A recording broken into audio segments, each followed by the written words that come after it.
Assalamualaikum warahmatullahi wabarakatuh. Halo para pendengar, bertemu lagi bersama gua Irwandi Irgantara dan selamat datang di Podcastir.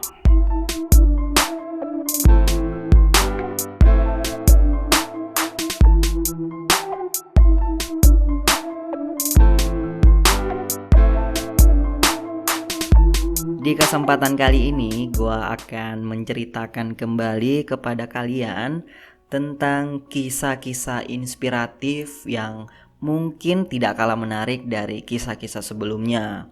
Karena kisah ini akan mengungkapkan hikmah di balik kesabaran seorang muslim.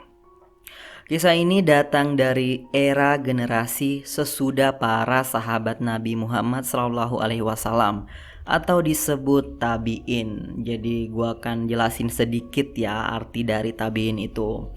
Tabi'in artinya adalah pengikut atau orang Islam awal yang masa hidupnya setelah para sahabat Nabi, dan dia itu tidak mengalami masa hidup Nabi Muhammad SAW yang usianya tentu saja lebih muda dari para sahabat Nabi. Bahkan ada juga yang anak-anak atau remaja pada masa sahabat masih hidup.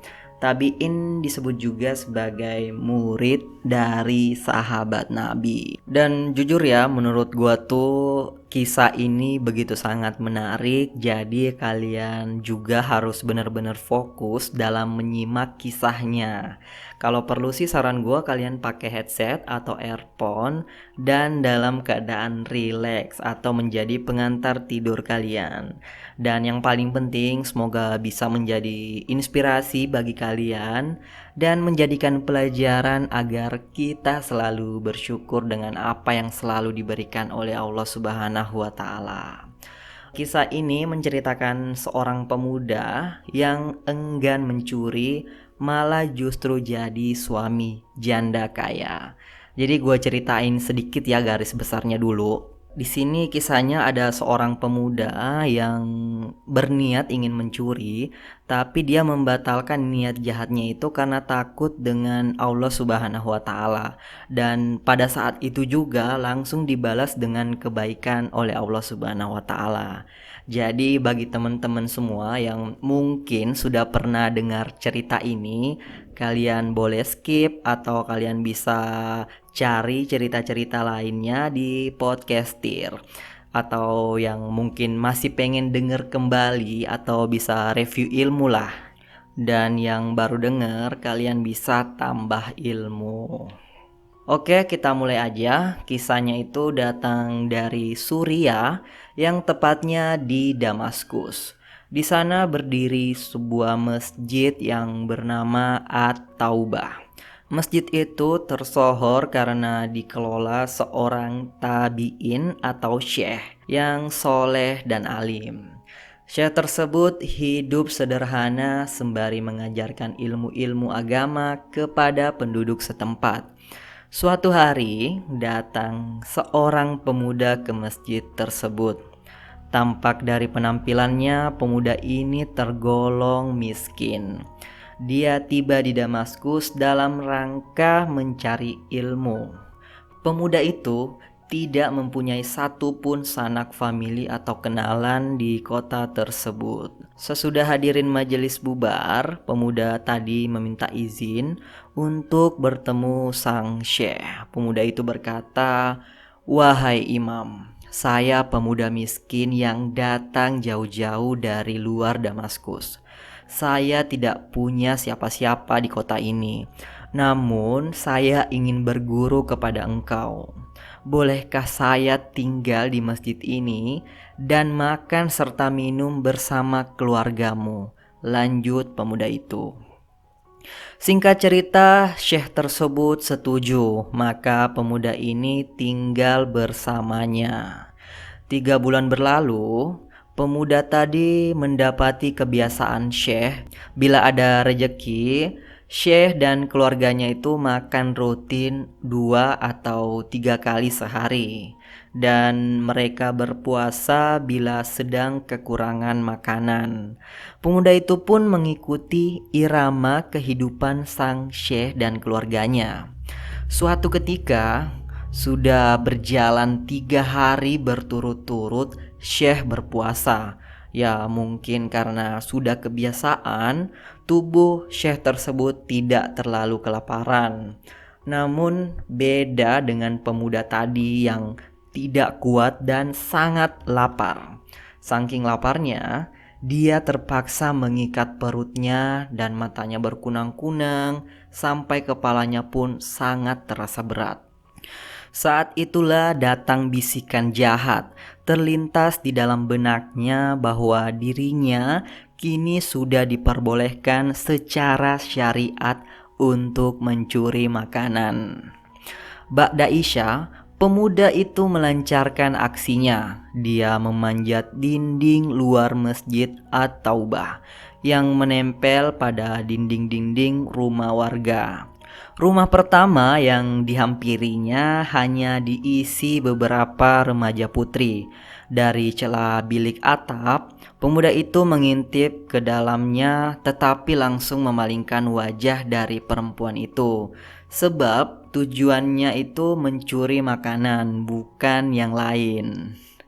Dan dia terus merangkak ke atap rumah berikutnya. Dia mencium aroma makanan, yaitu sop terong yang baru saja dimasak. Pelan-pelan pemuda ini meluncur turun dari atap, lalu masuk ke dalam dapur. Di tengah kegelapan dia membuka tutup panci, kemudian mengambil terong dari dalam panci tersebut. Saat sedang mengunyah dan hampir saja dia menelan terong itu, tiba-tiba dirinya terkecam rasa takut kepada Allah Subhanahu wa Ta'ala. Dia berpikir, setan telah berhasil menggodaku 3 hal. Pertama, dia menyuruhku mencuri, lalu melihat perempuan yang bukan mahram, dan memasuki rumah orang lain tanpa izin. Seketika pemuda ini memuntahkan terong yang dia makan tadi. Dia lantas mengendap-endap keluar dari dapur itu. Sesampainya di masjid, dia menemukan sang syekh sedang menerima tamu, yakni seorang perempuan yang bercadar dan 2 orang pendampingnya. Pemuda itu tampak tidak terlalu peduli karena perutnya masih sangat-sangat lapar, sehingga dia hanya terduduk lemas di dinding. Tiba-tiba Syekh memanggilnya, "Wahai pemuda, kemarilah." "Apakah kamu sudah menikah?" tanya Syekh lagi. "Belum wahai Syekh," jawab pemuda itu masih dengan wajah sayu. "Apakah kamu mau menikah?" tanya gurunya itu. Si pemuda tidak menjawab sepatah kata pun. Pertanyaan itu diulang sang syekh 3 kali berturut-turut, sehingga muridnya itu terpaksa mengeluh. "Wahai syekh, saya datang kepadamu sebagai pemuda yang tidak punya apa-apa. Saya hidup bersama keluargamu. Apa yang engkau makan, itulah yang kumakan. Jika engkau berpuasa, saya pun puasa. Tapi akhir-akhir ini saya benar-benar terbatas. Saya seharian belum makan sama sekali. Bagaimana mungkin saya menikah? Dengan apa saya menafkahi istri saya nanti?" kata pemuda tersebut. "Wahai pemuda, perempuan yang datang kepada saya ini adalah janda. Dia baru saja menyelesaikan masa iddah dan dia takut akan kena fitnah, sehingga meminta saya untuk menikahkannya dengan seorang pria," kata sang syekh. "Karena itu saya ingin kamu menikah dengannya, dan kamu tidak perlu khawatir. Perempuan ini memiliki rumah dan hidup berkecukupan," lanjut dia. Syekh kemudian meminta persetujuan dari perempuan tadi yang lantas menyanggupi tawarannya. Pemuda itu pun mengangguk setuju. Maka sang syekh memanggil beberapa orang sebagai saksi. Dia juga mengambil satu buah kendi sebagai mas kawin pemuda tadi untuk sang janda. Akhirnya menikahlah mereka dan setelah selesai ijab kabul, Syekh pun menyuruh pemuda tadi pergi. Pergilah ke rumah istrimu, kalian berdua kini telah menjadi suami istri, ucap Syekh sembari memberi selamat dan mendoakan kebaikan. Maka pasangan itu berjalan menuju rumah tujuan mereka. Dia melewati satu rumah yang tadinya hampir disatroni si pemuda. Tiba di rumah kedua, perempuan itu mempersilahkan suami barunya tersebut masuk. "Silahkan," katanya dengan lembut. Pemuda itu terkejut karena inilah rumah yang tadi dimasukinya tanpa izin. "Suamiku, tadi ku dengar engkau belum makan sama sekali seharian ini.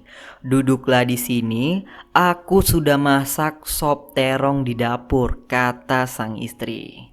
Tak lama perempuan ini sedikit teriak. Dia terkejut karena mendapati betapa berantakan keadaan dapurnya kini. Dengan tenang, pemuda ini memanggil istrinya itu. "Kemarilah istriku." Maka diceritakanlah kronologi sesungguhnya. Awalnya ia berniat mencuri karena lapar hingga akhirnya meninggalkan perbuatannya itu dengan memuntahkan terong ke lantai. "Wahai suamiku, engkau telah meninggalkan perbuatan buruk karena sop ini bukan milikmu. Tapi kini Allah telah menggantinya dengan yang lebih baik. Bukan hanya sop ini, tapi juga seisi dapur ini. Rumah ini dan aku yang memiliki rumah ini sekarang menjadi milikmu," kata perempuan cantik ini. Masya Allah, itulah tadi kisah dari seorang pemuda yang meninggalkan perbuatan buruk dan langsung diberikan berlipat-lipat kebaikan oleh Allah Subhanahu wa Ta'ala.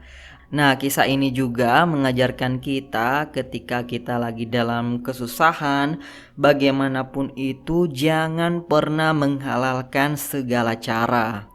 Yang intinya jika kita lagi diberikan ujian, maka kita harus bersabar dan bersyukur. Ya, kita tahu juga kalau orang yang bertakwa pasti akan selalu diberikan jalan keluar oleh Allah Subhanahu wa Ta'ala. Dan kita juga percaya bahwa Allah tidak akan memberikan cobaan di luar kemampuan hambanya.